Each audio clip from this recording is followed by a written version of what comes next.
सबसे पहले तो मैं ये कहना चाहूँगा कि आप एक सराहनीय काम कर रहे हैं और जो ह्यूमन सर्विस कर रहे हैं, मतलब सामाजिक और सांस्कृतिक का जो है जागरूकता पैदा कर रहे हैं समाज के अंदर। और दूसरा जो मैंने यहाँ क्राउड जो देखी, जो आपका हॉल था फुल से ज़्यादा था, वही एक किस्म का प्रतीक है कि आप बहुत ही अच्छा काम कर रहे हैं और आपका काम लोगों को पसंद है। उसमें सबसे पहली बात तो ये है कि देशभक्ति का जो जज्बा है वो स्टूडेंट लाइफ से ही आता है। जैसे भगत सिंह जी को 12 साल की उम्र में ही ये जज्बा आ गया था, तो मतलब स्कूल लाइफ से ही सीखता है। बाद में उन्होंने कॉलेज से भी पढ़ाई छोड़ दी और इस चीज़ में लग गई। रही बात शहीद जो होते हैं, आमतौर पे ये देखा गया कि तब तो उस टाइम पे तो याद करते हैं, बड़े बड़े वायदे करते हैं। शहीद जो होता है न वो किसी एक गांव का होता, न किसी एक परिवार का, न किसी एक देश का, बल्कि प्रदेश का, बल्कि वो पूरे देश का होता है। तो आज तक ये देखा गया कुछ कमियां रहती हैं, कुछ दिन तो याद रहता है, बाद में उसको भूल जाते हैं, ऐसा मेरा मानना है। तो हमको भूलना नहीं चाहिए शहीदों को, उन्हीं की वजह से हम अच्छा सांस ले रहे हैं आज और अच्छी ज़िंदगी जी रहे हैं शहीदों की वजह से। ट्रेनिंग तो आप देखते हो या अपने जाते हैं, आपने देखा होगा जो फिल्म एक्टर एक्ट्रेस वगैरह जाते रहते हैं कैंटोनमेंट एरिया में, उन तब भी दिखाया जाता है टीवी पे। बहुत ही टफ ट्रेनिंग है, सब आदमी इस ट्रेनिंग को नहीं कर पाते। तो इसलिए जिसके अंदर दम है वही इंसान जो है इस ट्रेनिंग को कर सकता है, बाकी नहीं। समाज की देखो, जहाँ तक सरकार का सवाल है, वो वायदे होते हैं, उनके लिए देखा गया है कि काफ़ी चक्कर लगाना पड़ता है शहीदों के परिवार को। उसके लिए एक तो ये है वो नहीं होना चाहिए, ऑटोमेटिक उनका लुक आफ्टर होना चाहिए। लेकिन आमतौर पर देखा गया है कि जो सरकार जो कर्मचारी हैं उनसे ठीक बर्ताव नहीं करते, उनको चक्कर कटाते रहते हैं। ये कोई भी चीज़ उनकी होती है तो उसमें वो छोटे मोटे ऑब्जर्वेशन लगाते रहते हैं, वो नहीं होना चाहिए। दूसरा क्या है कि समय के साथ साथ उनको भूल जाते हैं, कोई याद नहीं करता। जैसे अभी मैं 23 तारीख को देख रहा था, बड़े उल्लास के साथ शहीदी दिवस मनाया गया, लेकिन इससे पहले इतना वो नहीं था। उसके बाद मेरे को याद आता है 23 फरवरी सुभाष चंद्र बोस जी का एक स्टैचू है रोहतक में, उसकी रवि उसका गवाह है कि कोई भी उसकी देखभाल नहीं करता था। उस दिन अपने मुख्यमंत्री जी आए, मैंने उनके साथ बैठने का मेरा को सौभाग्य प्राप्त हुआ और डिस्कस हुआ, तो तभी याद आया, उससे पहले कभी कोई भी उसको याद नहीं करता था। तो ये इसमें पॉलिटिक्स नहीं होनी चाहिए शहीदों के बारे में, चाहे वो किसी कम्युनिटी किसी कास्ट का।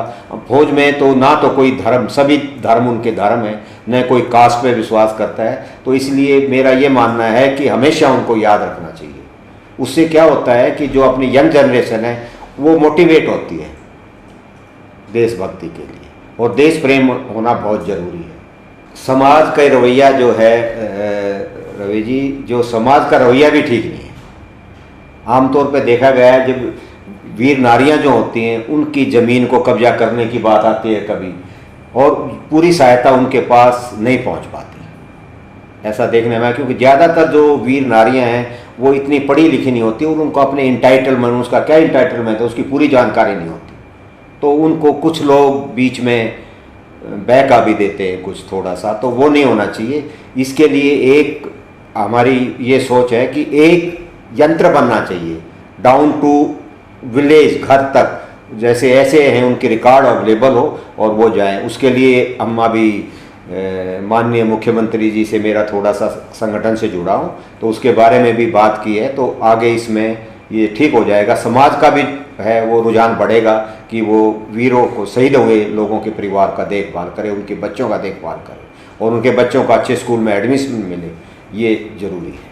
उसमें ऐसा है कि कुछ जैसे अभी आपने दिखाया था ट्रेलर, वो करण साहब की बेटी कर रही थी, तो क्या है कि इससे वो है कि उन बच्चों को देख के दूसरे बच्चों में भी ये जज्बा आता है कि देशभक्ति की भावना जागती है उनमें, दूसरों बच्चों में भी उससे सबक लेते हैं। वो जो स्कूल में जाते हैं वही डिस्कस होता है, तेरे पापा ने ये किया वो किया, ऐसी चीज़ें आपस में बच्चे डिस्कस करते हैं। तो इससे भी एक देशभक्ति की भावना उत्पन्न होती है। और साथ साथ मेरा ये कहना है कि आम तौर पर ये देखा गया है कि कुछ लोगों को छोड़ के बाकी जो उनके रिश्तेदार हैं, क्लोज रिलेशन, वो ध्यान रखते हैं और ऐसे शहीदों के बच्चे अच्छा काम कर रहे हैं ज़्यादातर के। मतलब ये सोच क्या ऊपर से ही आती है या नीचे से ये चलती है? सोच ऊपर से आती है। जैसे अभी मैं एक एग्जांपल दूंगा, अक्षय कुमार एक कलाकार है, जी जी।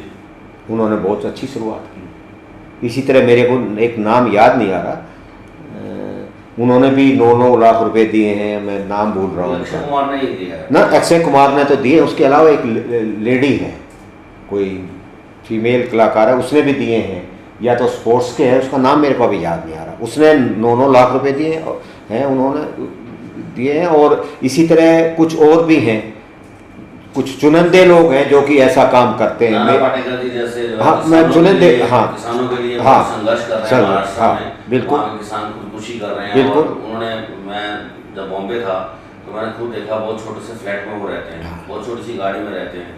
अब दिल्ली में उनसे मुलाकात हुई तो वो एक पजामे में, कोल्हापुरी चप्पल में, हाँ, वो रहते हैं और एक मफलर में, सिंपल रहते हैं। तो मतलब कलाकार बहुत संवेदनशील होता है, जो सही से कलाकार है, जो ज़मीन से उठ करके कला की दुनिया में बहुत नाम कमाता है, पैसा कमाता है, तो वो कलाकार जुड़ता भी है इन चीज़ों से। उसको पता है कि 2 रोटी खानी है, इससे ज़्यादा की ज़रूरत उसे नहीं है। कुछ कलाकार तो जो हैं, इस जिसकी आप बात कर रहे हो, शहीदों के लिए नहीं जुड़े हैं, लेकिन वैसे उन्होंने चैरिटी का काफ़ी अच्छा काम किया है। उनमें कुछ एक नाम जैसे सलमान खान है, कुछ भी है, रिस्पेक्टिव ऑफ अदर थिंग्स, वो भी एक अच्छी सेवा कर रहे हैं लोगों की।